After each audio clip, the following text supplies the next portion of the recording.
গাজা উপত্যকায় প্রবল ঝড়ো হাওয়া ও তীব্র শীত বাস্তুচ্যুত মানুষের দুর্ভোগ আরও বাড়িয়ে দিয়েছে। শক্তিশালী দমকা হাওয়ায় হাজার হাজার তাঁবু ক্ষতিগ্রস্ত হয়েছে। ধসে পড়েছে দেয়াল ও অস্থায়ী স্থাপনা। এতে প্রাণ গেছে অন্তত ৩ জনের।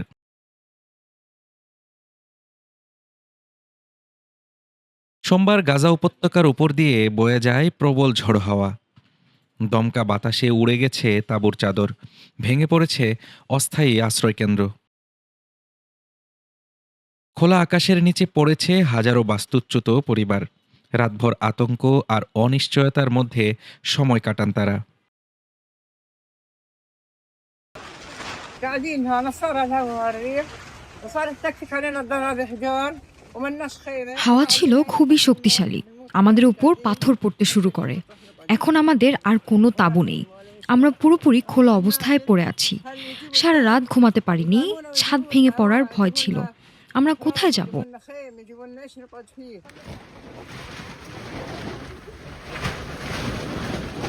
والله ما من الليل واحنا سهرانين خايفين ঝড়ের সময় বিপর্যয় আরও ভয়াবহ রূপ নেয় যখন একটি বড় দেয়াল ভেঙে পড়ে আশ্রয় নেওয়া মানুষের উপর।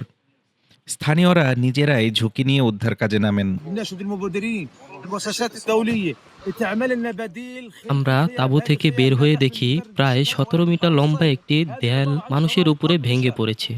ধ্বংসস্তূপ খুবই ভারী ছিল, তবু আমরা কিছু নারী ও শিশুকে উদ্ধার করতে পেরেছি। গাজার সিভিল ডিফেন্স জানিয়েছে অস্থিতিশীল ভবনের আংশিক ধসে অন্তত ৩ জন নিহত হয়েছেন। সরকারি মিডিয়া অফিস বলছে মাত্র ২ দিনে প্রায় ৭,০০০ তাঁবু ক্ষতিগ্রস্ত হয়েছে। শীতের শুরু থেকে প্রচণ্ড ঠান্ডায় মারা গেছে ৭ জন শিশু। যুদ্ধ শুরুর পর বাস্তুচ্যুতদের মধ্যে মোট নিহতের সংখ্যা দাঁড়িয়েছে ২৪ জনে, যাদের অধিকাংশই শিশু।